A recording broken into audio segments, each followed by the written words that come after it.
Last year, I set the Guinness World Record when I skated 3,000 miles across the country in 57 days, completely solo, just me in a backpack. And in this video, I'm going to talk about the effects that trip had on my skating. What's up, guys? All right, in today's video, we're going to talk a little bit about how skating across America affected the way I skate every day. I honestly, when I did this trip, I had no idea that anything would change, I mean, I thought I'd be a little sore and have some experiences, but in terms of how I skate, I really didn't think anything would change, And it's been cool. I just received a sample copy of my Skate Across America photo book, and it's just bringing back so many memories and reflecting on all those experiences. So yeah, while it's fresh in my mind, I'm just gonna go over how this trip shaped me and the way I skate now. Okay, probably the most obvious shift in my skating has been my endurance. So I've always tried tricks kind of like a maniac. I try for an hour or two nonstop, and I would just always try to figure it out and love that process. And I thought I was pushing myself to my limit, and I don't know, this trip changed what my limit was. I would do an hour or two, and now after pushing sometimes 12 14 hours in a day, just these long days, and then editing when I got back to the hotel and all this stuff, pushing 80 miles in one day. I try a trick now and it's 2 hours. I'm like, you're giving up already? Come on. So that's something I noticed. And also my just general will, right? To not quit and not give up, which I thought, again, was something I was good at and I could just keep trying. And there were certain tricks, like even hand plants, or I'd try for an hour and I'd be like, I can't do that. It's just not really meant to do it. It feels weird. Now, I just lock in and I know that it's possible. There's no doubt in my mind. The trick has been done. It's possible. And you got to put in the time. And I'll notice now at the hour, 2 hour mark, 3 hour mark, where I would normally quit, I just power through. And I wouldn't get discouraged. And I just know if I keep putting in the work, it's there. So that's something, and I don't get tired, right? I'll skate for 2 hours in the morning and I won't get the trick, and I'll get bent out, just completely burnt out. And then I'll come back at the end of the day and put in another 2-3 hours. So, it doesn't sound like the same amount of time that I'm skating, but when you're trying a trick, it's different than pushing. Yeah, you're exerting yourself when you're pushing, but running up the ramp and constantly using your muscles in just a harsher way, you're exhausting more energy and you're definitely panting. So that's something that was a huge benefit to my skating that I was not expecting. But I should say, it wasn't like that immediately. Right when I came back from the trip, I came to this skate park, first day back on the board. I've only been riding a cruiser for 2 months. I get back on my regular board and I felt so uncomfortable, which is surprising, right? You'd think 2 months, 10 hours a day on your board, you're gonna have more board control, your legs are gonna be so strong. Actually wasn't the case. So they were strong in a different way. But when you're doing tricks, you're using all these little muscles that you don't normally use, right? So those hadn't been trained. And flicking your feet and all that stuff. So many muscles that weren't being used while I was pushing. And then there was just general confidence with tricks.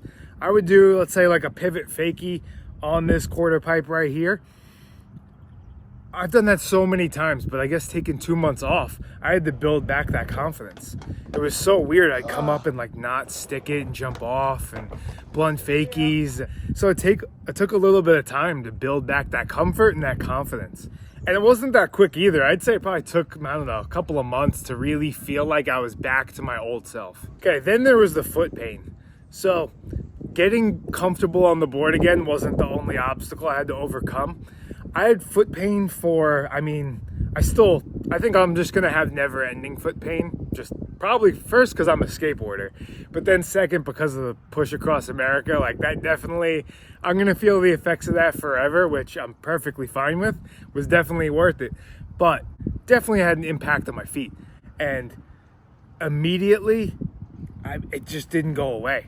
Right after the trip, I tried everything, icing, all different techniques, and it stayed. It was black and blue for a long time, and just felt sore, and I felt the arches of my feet were achy and putting them down. Even pushing, I remember my Achilles, and I remember being so discouraged. I'd push around this park early in the morning and I'd be like, this is never gonna go away, and it just hurt. And I kind of could still skate. Maybe once the adrenaline got going, I was able to do tricks, but in my mind, I was just like, I don't know if this is gonna go away. It's gonna be a lot to deal with. And then over time and putting in the work and using different, techniques, now, a year and a half later, I could skate. I feel pretty good now, There's definitely some soreness, like I said, but, there was definitely a period where I was unsure, how my feet were going to feel in the long haul. So another shift I saw in my mindset was just general complaining about ground or, the terrain that I'm skating. After pushing, 50 miles straight on the worst ground you could even conceive in the rain, then when I'm at my local skate park that everyone complains about the ground about, I'm just like, yeah, I don't know, this looks pretty smooth right now. So just being out there and all those elements, or pushing up these giant hills and stuff, you're skating the spot and it's slightly uphill, and it kind of changes your perspective on everything. And I grew up in New York, so we already had rough terrain, so I was kind of used to it anyway, but this just kind of brought that to a different level. Okay, and if you watch the daily vlogs as I was pushing across America, there's an obvious one that I got better at, which was pushing switch. So even before the trip, I could push switch, but I wasn't that great at it. But I knew pushing up all these hills and everything, I would have to use both legs, otherwise it would not look good for my right leg.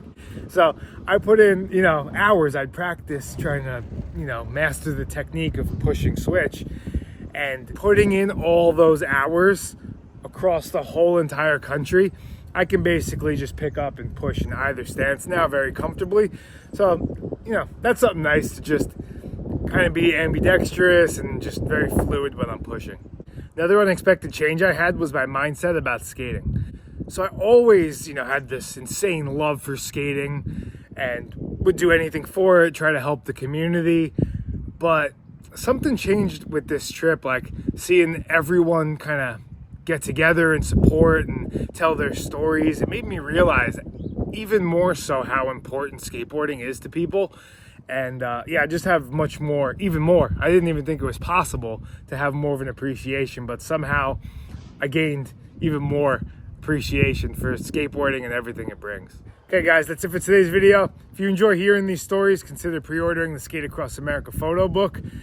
In there, I got tons of untold stories and unseen photos. So I'll put a link to my website. It's just chadcaruso.com, and I'll see you guys in the next video.